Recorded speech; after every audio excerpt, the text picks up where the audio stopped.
죽으신 지 사흘 만에 부활의 첫 열매로 깨어 일어나셔서 천국의 영원한 대제사장으로서 자백하는 우리의 죄를 사해 주시다가 또다시 살아나서 첫째 부활에 참여할 자들과 또다시 죽어서 천년왕국이 끝나기까지 살아나지 못할 배도자들을 심판하러 오실 것을 내가 믿사오며 성령님의 진리 가운데로 인도하심과 행하기를 원하심을 쫓아 내가 순종하겠사오며 믿는 형제들과 서로 사랑하고 지은 죄를 자백하고 회개하며 사해 주실 것과 사해 주신 죄는 기억도 안 하신다는 것을 내가 믿사오며 저와 상관없이 살다가 죽은 자와 그리스도를 기다리는 행인들을 데려가시기 위해 공중에 강림하실 그리스도를 학수 고대하여 신앙 인격이 예수 그리스도를 닮아 성화된 성도된 자의 몸을 실정체로 변화시켜 휴어시키셔서 영원한 나라에서 영원히 살 것을 내가 믿사옵나이다. 아멘. 기도하겠습니다. 거룩하신 아버지 하나님, 참으로 감사를 드립니다. 그래도 이 교회를 세우셔서 비록 없는 교인 가운데서도 하나님의 말씀을 전할 수 있도록 은총 허락하여 주심에 감사를 드립니다. 믿는 신자를 바라보면서 목회하지 않게 하시고 어찌하든지 유튜브의 방송을 통해서라도 깨닫는 자는 돌아올 것을 믿고서 말씀을 전할 수 있는 은총 허락하여 주옵사오매 이 부족한 종은 최선을 다해서 진리의 말씀을 바르고 진실하게 전하여서 하나님의 마음을 기쁘시게 해드릴 줄 아는 자의 삶의 신앙으로 살아드리겠사오니 다시금 인도하여 주옵시고 무너지는 믿음의 신앙이 아니라 일어나는 믿음의 신앙으로서 7년 대환란에 남겨지지 아니할 성도로 바르고 진실하게 양육할 수 있는 목회를 할 수 있도록 인도하여 주옵소서.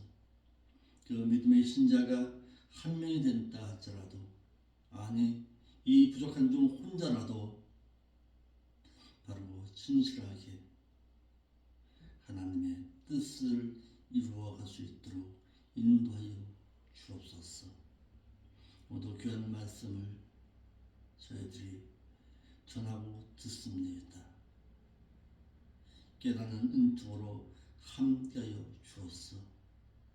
계시록의 말씀이 두려움의 말씀이 아니라 다시 오실 그 주님을 기다리는 예비담의 신앙을 가지라는 하나님의 뜻임을 알고서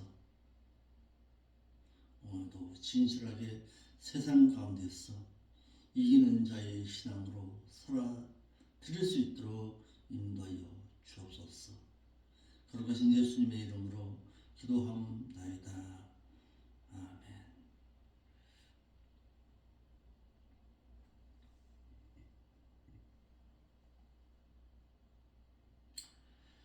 계시록 16장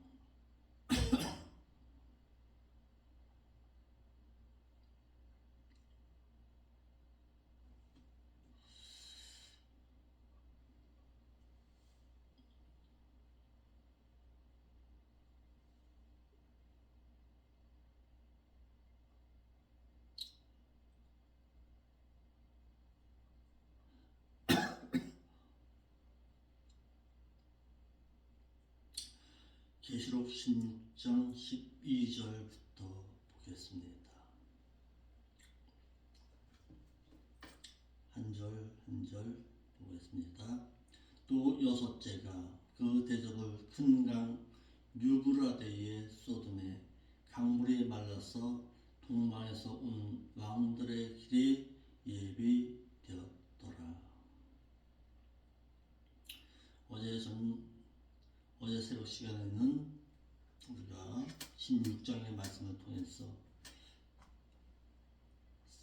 계시록 13장에서 말하고 있는 짐승의 표를 받은 자들이 이 세상에서 당할 화에 대해서 배웠습니다.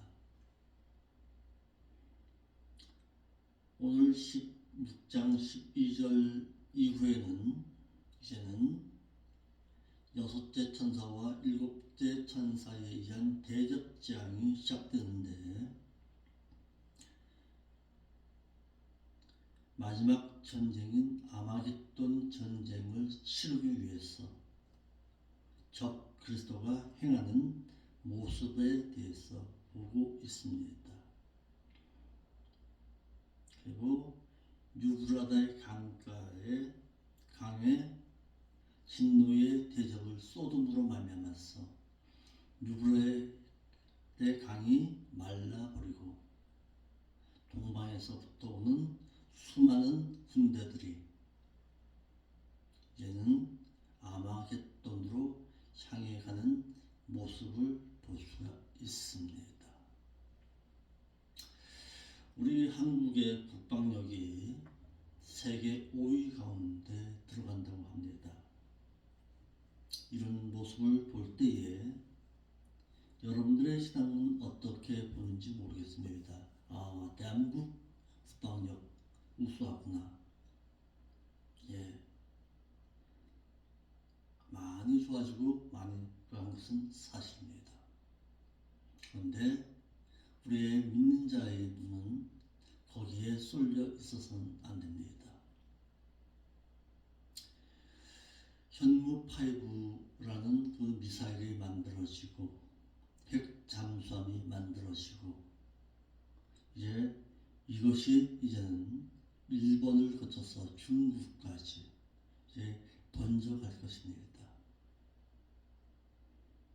이런 모습을 볼 때에 마지막 전쟁인 아마겟돈 전쟁의 그 치열함을 우리가 눈여겨볼 수가 있어야 합니다. 적 그리스도와의 마지막 전쟁, 아마겟돈 전쟁의 그 치열함을 우리가 볼 수 있어야 한다는 사실입니다. 또 여섯째가 그 대접을 큰 강 유브라데에 쏟음에 강물이 말라서 동방에서 오는 왕들의 길이 예비되었더라. 여섯째 천사에 의한 하나님의 진노의 대접입니다. 하늘의 증거 장막 성전에서 나온 여섯째 천사는 하나님의 진노의 대접을 유브라데 강에 쏟았습니다. 하늘의 증거 장막의 성전이 열리며 일곱 재앙을 가지고 나온 일곱 천사에 의한 하나님의 진노의 심판 가운데 여섯 번째 천사에 의한 진노의 대접을 큰 강 유브라데에 쏟았습니다.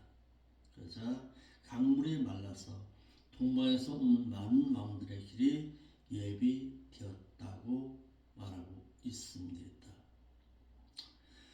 본문의 유브라데는 노아 홍수 때에 노아의 방주가 머물렀던 아라랏산이 있는 아르메니아 산맥에서 그 발원이 시작되어서 동남쪽으로 티우루스 산맥을 따라 흘러 바벨론 평야를 거쳐 티그리스 강과 합류하여서 페르시아만으로 흘러 들어가는 긴 강입니다. 역사적으로는 하나님이 아담과 하와를 창조하시고 그들을 거기에 거하게 하시기 위해서 만드신 에덴 동산이 이 강을 끼고 위치했었습니다.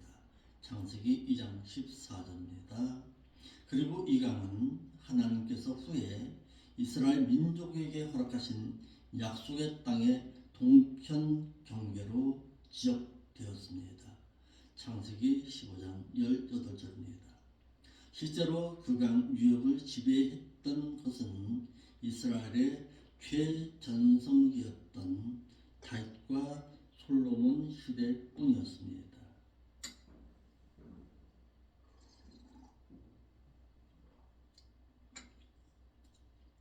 이 강의 좌우 지역은 매우 비옥하여서 세대 4대 문명의 하나인 메소포타미아 문명이 여기서 발생시켰고 그만큼 열강의 많은 열강들이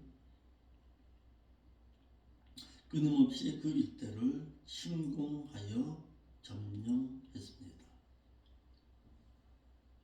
한편 역사상 이스라엘이 범죄할 때 하나님은 그들 열강을 이용해서 이스라엘을 침공토록 하여서 벌하셨던 바 구약에서의 유브라데 강은 종종 하나님의 심판을 상징하기도 합니다.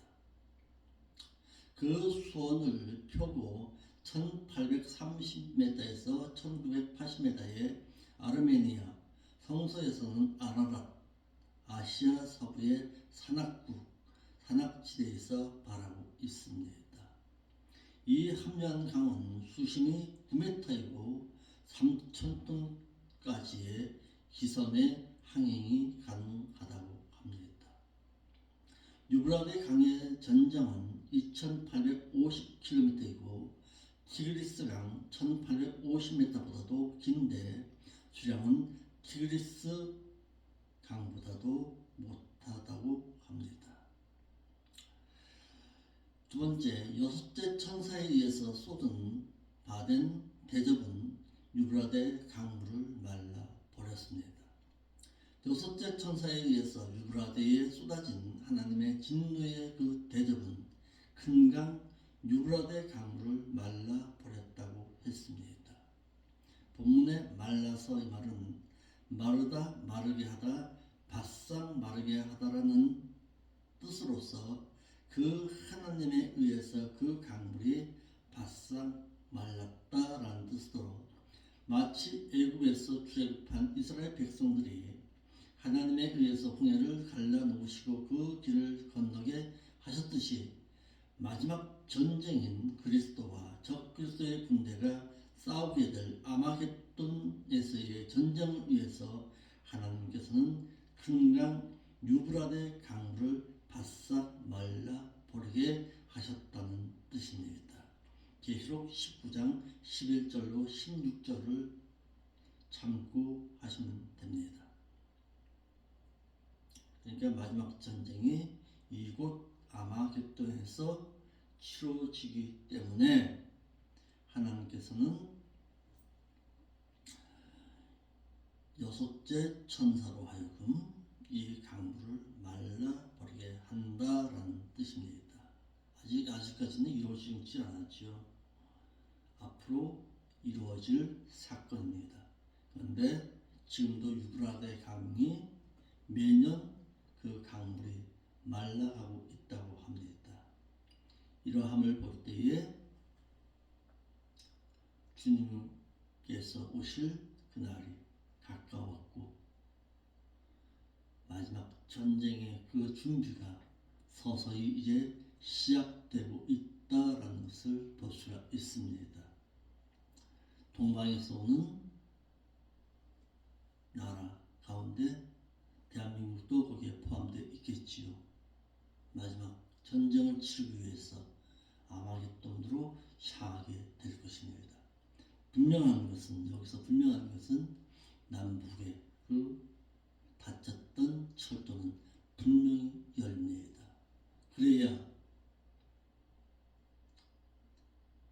이 동방에 있는 수많은 군대가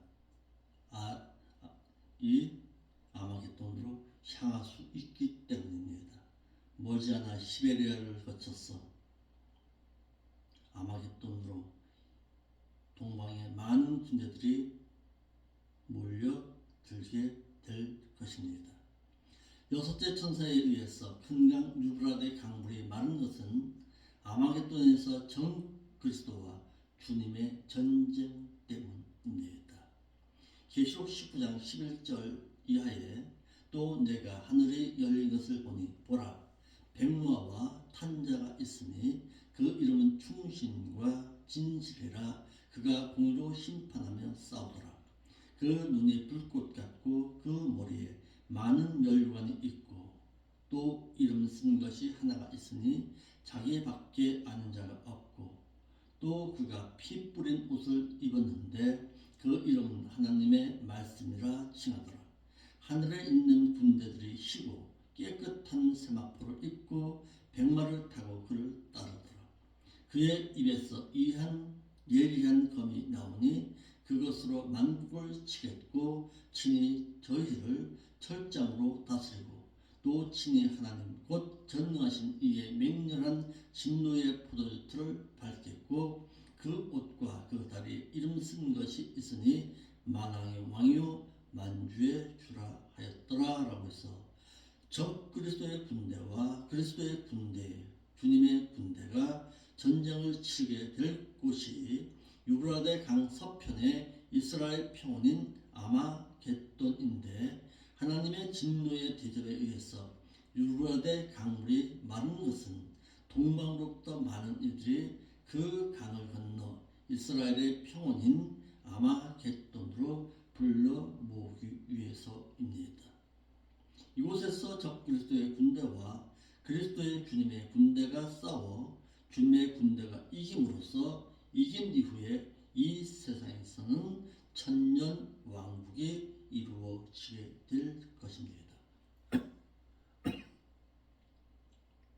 그러니까 천년 왕국은 어디에서? 바로 이스라엘 가운데서 이루어집니다. 그러니까 무슨 신천지에서 말하고 있는 한국에서 신천지가 이루어진다. 그것은 성경적으로 맞지 아니한다. 그러니까 아마겟돈 전쟁에서 승리하게 되고 그 주변으로 천년 왕국이 이루어지기 시작합니다. 사도 요한은 이상 중에 계시록 16장 13절에 또 내가 보매 개구리 같은 새 대로운 영이 용의 입과 짐승의 입과 거짓 선지자의 입에서 나오니 저희는 귀신의 영이라 이적을 행하여 온 천하 임금들에게 갔어 하나님 곧 전능하신 이의 큰 날에 전쟁을 위하여서 그들을 모으더라 라고 했습니다. 적그리스도는 이스라엘의 평원인 아마겟돈에서 싸우기 위해 개구리 같은 새 더러운 영이 용의 입과 짐승의 입과 거짓 선자의 입에서 나왔다라고 해서 이들은 달콤한 가문 이설로서 용인 사탄은 주님의 군대와 싸우기 위해 짐승인 적그리스도와 적그리스도의 힘과 능력을 입고 믿는 자들을 미혹시킨 거짓 선지자들로 하여금 이적을 행해서 온 천하의 임금들로 하나님과 싸우기 위해서 이곳 아마겟돈으로 그들을 불러 모으게 될 것이라고 했습니다.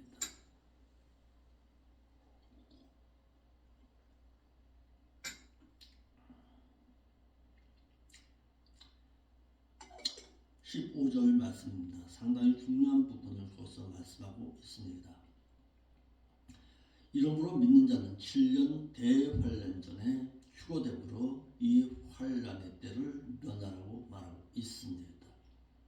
보라, 내가 도적같이 오리니 누구든지 깨어 자기 옷을 지켜 벌거벗고 다니지 아니하고 자기의 부끄러움을 보이지 아니한 자가 행복한 자로다. 도적같이 오신다. 언제? 주님의 공중강림의 때에 깨어있어라. 자기 옷을 벌거벗지 않게 해라. 주님의 공중강림의 때에. 그러니까 7년 대환란, 요한계시록의 말씀이 기록되어 있는 것은 기록하신 것은 7년 대환란의 때에 이와 같은 환란이 있으니까 7년 대환란 때에 신앙 지켜서 그때 휴거함을 당하라는 것이 아니라 7년 대환란 전에 이와 같은 핍박과 시련 당하기 전에 들려 올바 당하라는 것이 요한계시록이 우리들에게 주는 조언입니다. 많은 목사님들이 7년 대환란 중간에 휴거됨을 말하고 믿는 자는 7년 대환란을 겪어야 된다고 말하지만은 성경은 분명히 7년 대환란 전에 믿는 성도는 휴거함을 당하게 될 것을 분명하게 말하고 있습니다.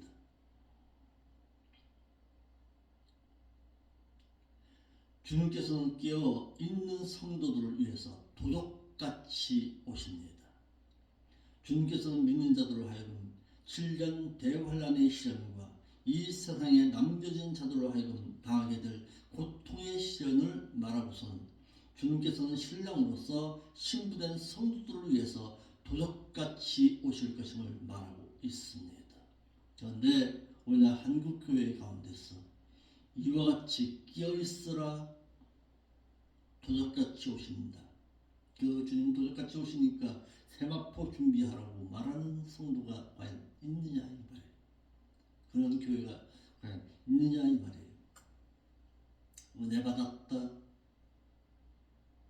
복된 자다, 복된 날이다. 여기만 치우쳐 있죠. 그래서 누누이 얘기합니다. 마지막 때 교회 선택 잘해라. 자칫 잘못하면은 미혹됨의 영으로 인해서 거짓 목자 만나 어려움 당하고 7년 대환란에 남겨지게 된다.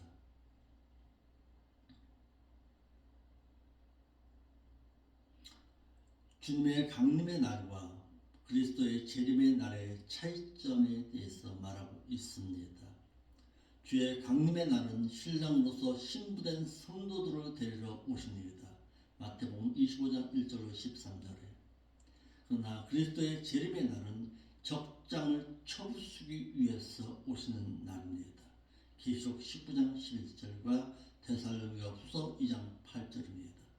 주님의 강림의 날은 공중에서 성도된 자들이 주님을 영접하게 될 것입니다.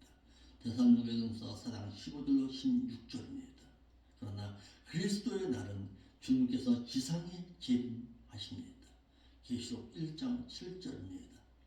주의 강림의 날은 성도된 자들로서 부활하여 올라간 자들과 주 안에서 말씀을 지키고 행한 자들이 주를 보게 될 것이지만은 그리스도의 재림의 날은 이 세상의 모든 민족의 모든 사람들이 다 보게 될 것입니다. 그러므로 주의 강림의 날은 7년 대환란 전에 있게 될 사건이지만 그리스도의 재림의 날은 7년 대환란 이후에 있게 될 사건이라는 사실입니다.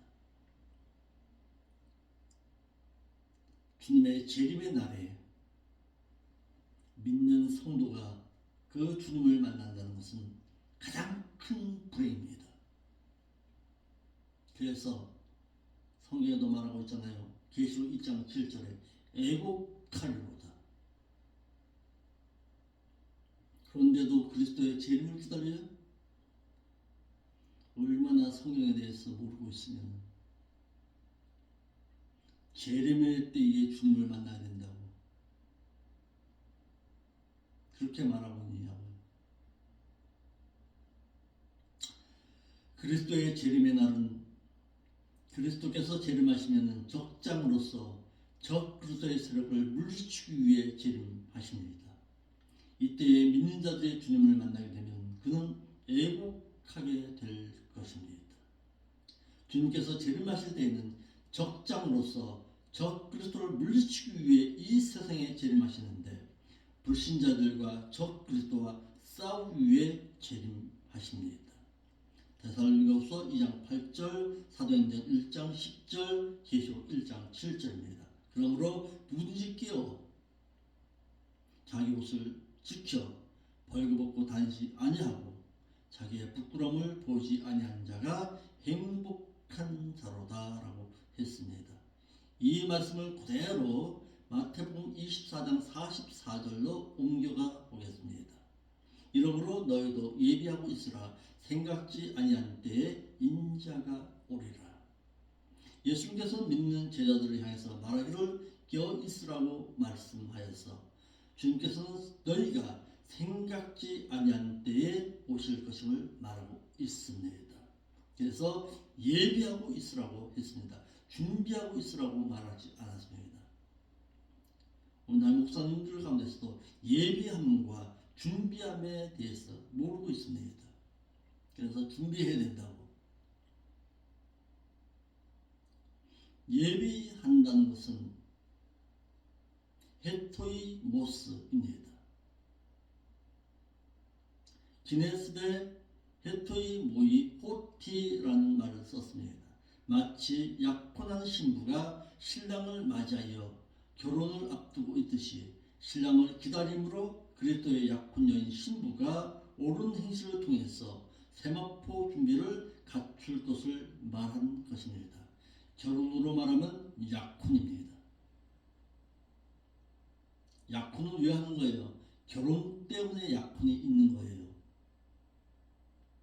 약혼의 때에 신부된 자는 뭐를 준비해야 합니까? 세마포를 준비해야 합니다. 면사포를 준비해야 합니다. 그래서 그 날을, 결혼할 날을 기다렸다가 준비된 세마포를 입고 그 신랑을 맞이하게 됩니다. 그것이 준비입니다. 그날에. 예비함은 주님의 강림의 그날을 위해 예비할 것이고, 준비함은 지금 예비된 예복과 세마포 옷을 입고서 신랑이로다 하는 그날에 예비된 세마포를 그날에 입고 준비됨을 갖추어 맞이해야 할 것입니다. 이러므로 예비됨 없는 준비됨의 그날은 없는 것입니다. 이러므로 목회자는 고린도후서 11장 2절로 3절 말씀에 내가 하나님의 거룩한 질투하심으로 너희를 위해서 질투하노니 내가 너희를 정결한 천으로 한 남편인 그리스도께 드리려고 중매함이로다. 뱀이 그 관계로 이와를 미혹한 것과 똑같이 너희 마음이 그리스도를 향한 진실함과 깨끗함에서 떠나 부패할까 내가 염려하고 두려워하노라. 목회자의 거룩한 질투심으로 자신이 신랑이신 주님께 중매한 약혼녀들이 세상이라는 남편으로 하여금 마음을 빼앗기지 아니하도록 해야 하고 그리스도의 정결한 신부로서 결혼 예복인 세마포를 준비하게 하기를 진실함과 거룩함의 말씀으로 성도된 신부는 준비 갖출 수 있도록 해야 합니다. 주님과 약혼한 성도가 세상이라는 남편으로부터 마음을 빼앗기지 아니하고 결혼 예복을 준비할 때 성도의 옳은 행실로 말미암아 행하게 되면은 결국 주님을 도적같이 임하실 그 주님을 도적같이는 맞이하지 아니할 것입니다. 그러나 신부된 자가 만일 성도의 옳은 행실인 세마포를 예비함이 없다면은 그날에 준비된 예복이 없음으로 인해서 신랑이신 그 주님을 맞이하지 못할 것입니다.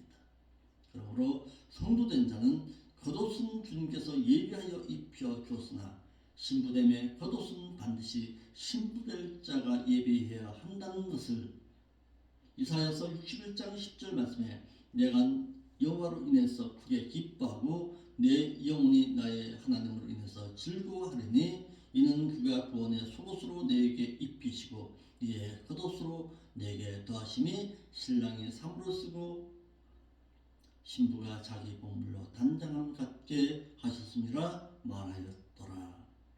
우리가 예수님을 나의 구속주로 믿는 것은 그리스도의 약혼녀로 중매 받는 것입니다. 그러나 그 이후의 신앙생활은 그리스도의 신부 단장하는 자로 살아야 할 것입니다.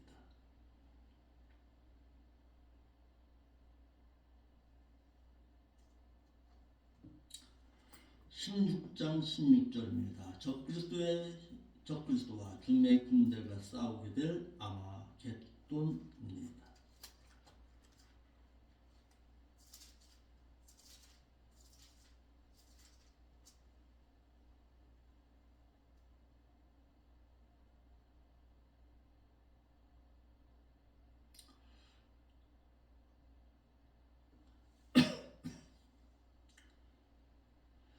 적그리스도와 주님의 군대가 싸우게 될 아마겟돈 새 영이 히브리om으로 아마겟돈이라는 곳으로 왕들을 모으더라. 여기서 새 영은 또 내가 봄에 개구리 같은 새 더러운 영이 용의 입과 짐승의 입과 거짓 선지자라 했어. 용인 사단과 짐승인 적그리스도와 짐승으로부터 권능을 받아 많은 민자들을 미혹해 한 거짓 선지자들을 뜻하고 있습니다. 그들의 하나님의 진노의 대접으로 인해서 말라버린 유브라데 강을 건너서 이스라엘 평원인 아마겟돈으로 세계의 모든 왕들을 모을 것이라고 했습니다. 아마겟돈, 이 말은 히브리어로 마지막 적그리스도의 군대와 주님의 군대가 혈전을 치르고 적그리스도가 패하게 될 장소입니다. 히브리어로는 아마겟돈이라고 하고 헬라어로는 이곳을 무기또라고 합니다. 이곳에서 이들은 이 세상에 남겨진 자들로 하여금 주님을 대항하여 싸울 자들을 끌어 모을 것임을 말하고 있습니다. 17절로 21절입니다. 일곱째 천사에 의한 마지막 일곱 대접 재앙입니다. 일곱째가 그 대접을 공기 가운데 쏟음에 큰 음성이 성전에서 보좌로부터 나서 가로되 되었다 하니 번개와 음성들과 뇌성이 있고 또 큰 지진이 있어 어째 큰지 사람이 땅에 있어 오므로 이같이 큰 지진이 없었더라. 하나님의 진노의 일곱 대접 재앙을 세상에 안주하는 자들로 하여금 쏟으라는 명령의 말씀을 듣고 일곱째 천사가 대접을 공기 가운데 쏟음으로 일어나는 재앙의 일들로서 번개와 음성들과 뇌성이 있고 또 큰 지진이 있는데 이는 창조 이래로 이런 지진이 없을 정도라고 했습니다. 일곱 번째 천사에 의해서 하나님의 마지막 진노의 대접을 쏟으셨습니다.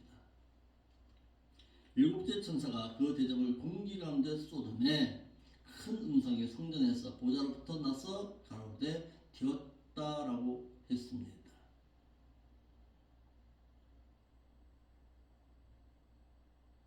되었다, 되다, 존재하게 하다, 발생하다, 출생하다라는 뜻의 기노마이의 3인 단수 이완전 능동태 직설법으로 첫 글자를 대문자로 표기해서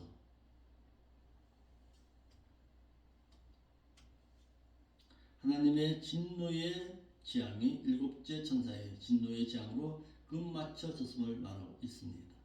이와 같이 하나님의 성전에서 나온 천사에 의한 대접 재앙으로 첫째, 짐승에게 경배한 자들에게 악하고 독한 악성 종양이 나게 했고 2절에 바다가 피같이 변해 바다 가운데 있는 모든 생물이 죽임을 당하였고 3절에 강과 물의 근원이 피로 변해서 사람들이 피를 마시게 되었고 4절로 7절에 해가 사람들을 태워 죽게 하였고 8절 9절 하나님의 진노의 대접을 짐승의 보좌에 쏟음에 그 나라가 어두워지고 사람들이 악성 종양에 의해 아파하였으나 그 악성 종양으로 인해서 하나님을 비방하고 적의 행위를 회개치 아니하였고 10절 11절 여섯째 천사가 대접을 유브라데의 쏟음에 강물이 말라서 동방으로부터 그리스도로 대적하기 위한 군대를 모으기를 개구리 같은 새 더러운 영이 용의 입과 짐승의 입과 거짓 선자의 입에서 나왔다고 했고 12절에 마지막 일곱 번째 천사에 의해서 대접을 공기 가운데 쏟음에 번개와 내성이 나고 창조 이래의 큰 지진이 나며 큰 성을 바벨론이 파괴되고 우박에 떨어짐에 그 우박이 한 달란트나 되는 큰 우박이 떨어졌습니다. 17절로 21절입니다. 그래서 일곱째 천사에 의한 마지막 뇌성과 큰 지진으로 말미암아 만국이 무너져 없어졌다고 해서 이와 같은 지진은 세상이 창조된 이래로 이와 같은 지진이 없었다고 말씀하고 있어서 7년 대환란의 기간 가운데서도 두 중인의 순교 때에 큰 지진이 나서 성읍 10분의 1이 무너지고 지진이 죽은 사람이 7천이었다고 말하고 있습니다. 계시록 11장 13절입니다. 세계의 지진을 살펴보면 최초의 지진은 AD 365년 7월에 중동에서 일어난 지진이고 최고의 지진은 1556년에 1월 23일에 중국의 산시성에서 일어난 지진으로 약 83만 명이 죽었다고 했습니다. 그리고 최고의 피해를 낳은 지진은 일본 고베에서 일어난 지진으로 사상자 6,400명의 피해액이 1,000억 달러에 달하였다고 말하고 있습니다. 미국의 지진으로는 1906년 4월 18일에 샌프란시스코에서 일어난 지진으로 700명이 사망하였고 1964년 3월 27일에 알래스카 프린스 윌리엄에서 일어난 지진으로 규모 9.2의 강진이었고 최근에는 인도에서 있었던 지진으로 규모 9.1의 강진으로 인도 슈마트라에서 있었고 또 최근 중국 탕산에서 있었던 지진으로 규모 7.5의 지진으로 25만 명의 사상자를 내었습니다. 19절로 21절에 일곱 번째 천사의 진노의 대접으로 인한 재앙입니다. 큰 성이 적그리스도가 통치하는 세상 가운데 세 갈래로 갈라지고 만국의 성들도 무너지니 큰 성읍 바벨론이 하나님 앞에 기억하신 바 되어 그의 맹렬한 진노의 포도주 잔을 받음에 각 섬도 없어지고 산악도 간데 없더라. 이 말씀을 베드로후서 3장 10절에 베드로가 말했습니다. 하나님의 진노의 대접을 가진 일곱 번째 천사로 인해서 큰 성읍이 세 갈래로 갈라졌습니다. 큰 성읍, 도시, 동네, 도성, 성읍을 뜻해서 큰 성읍을 뜻해서 세계의 정치, 경제, 문화, 종교가 하나로 연합된 세계 단일 정부로 이루어진 적그리스도의 세상을 뜻하고 있습니다. 이와 같이 7년 대환란 가운데 마지막 일곱 천사의 대접에 의해서 진노의 재앙으로 말미암아 만국의 성읍들이 무너질 것임을 말하고 있습니다. 하나님께서는 큰 성읍 바벨론의 죄악이 하나님 앞에 기억되신 바 되었습니다. 마지막 일곱 천사에 의한 재앙으로 큰 성읍 바벨론의 죄악이 하나님 앞에 기억되신 바 되었다라고 해서 하나님께서는 믿는 자의 죄에 대해서 회개할 때에는 기억하신 바 되지 아니하시지만은 이사야 43장 25절에 곧 난 나를 위해서 내 허물을 도말하는 자니 네 죄를 기억지 아니하리라. 그러나 회개하지 아니하는 자는 그가 천국에 간다 할지라도 그곳에서 따라가게 됩니다. 하지만 이를 알지 못한 이들은 예수님께서는 우리의 원죄는 용서하셨으나 자범죄는 믿는 자가 성령의 인도함과 말씀 가운데 자신의 죄됨을 자백하고 용서받아야 한다는 사실입니다. 그래서 마치 다윗과 같이 죄의 짓눌림 가운데 고통을 당하고 있는 것입니다. 하나님께서는 결코 우리의 모든 죄를 용서하시지 아니하여 믿는 자가 하나님께 지은 죄에 대해서 잘못했다고 할 때에 하나님께서는 용서하십니다. 그러니까 원죄의 삶은 예수 그리스도에 의해서 삶 받았지만은 자범죄의 삶은 믿는 자가 스스로 잘못했다고 하나님 앞에 자백함으로 말미암아서 용서를 받아야 한다는 사실입니다. 이러므로 믿는 자 가운데서도 구원을 얻었으나 천국에 들어가지 못할 자도 있고 선택함을 받은 하나님의 백성이라 할지라도 복음의 말씀을 거부함으로 말미암아 구원을 얻지 못할 자들도 있다라는 사실입니다. 그래서 예수 그리스도를 자신의 구속주로 믿고 하나님의 자녀가 되었다 할지라도 구원을 얻음에 합당치 못할 자들도 있습니다.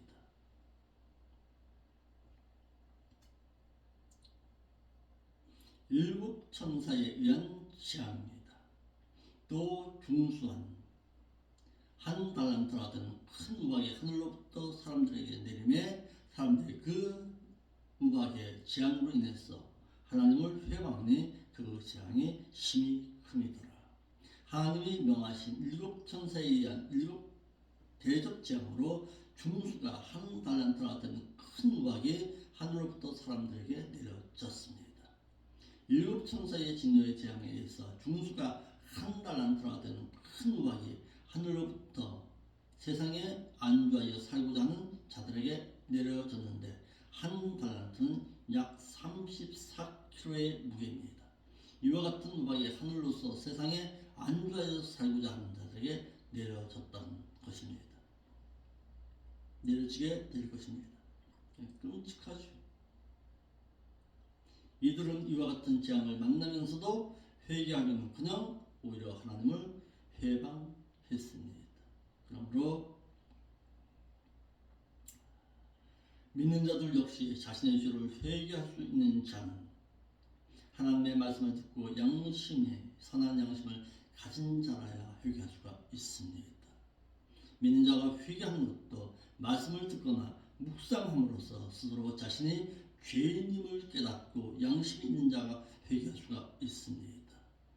누가복음 18장 13절로 14절처럼 말씀을 듣고 회개한 그 신뢰로는 사도행전 2장 36절로 37절에 베드로의 설교를 들은 유대인들의 양심이 찔려서 회개했고 다윗이 나단 선지자의 책망의 소리를 듣고 양심에 찔려서 회개했습니다. 그러나 책망을 듣고서도 회개하지 못한 사울과 같은 자도 있고 이스라엘의 유대인 역시 스데반 집사의 설교를 듣고 양심이 찔렸으나 회개하기는커녕 도로에 들어서 말씀을 전하는 스데반 집사를 죽임으로써 이러므로 회개는 아무나 할 수가 없습니다. 말씀을 듣고 회개하고 싶어도 회개의 기회를 놓치게 되면 소용이 없다라는 것을 히브리서 12장 16절 이하에 말해주고 있어서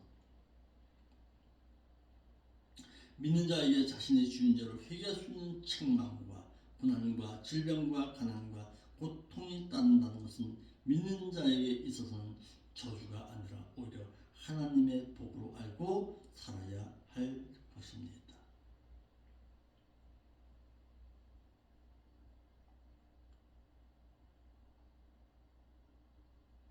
이와 같이 계시록 16장의 말씀도 마쳤습니다. 누누이 얘기합니다. 계시록의 말씀을 배우는 것은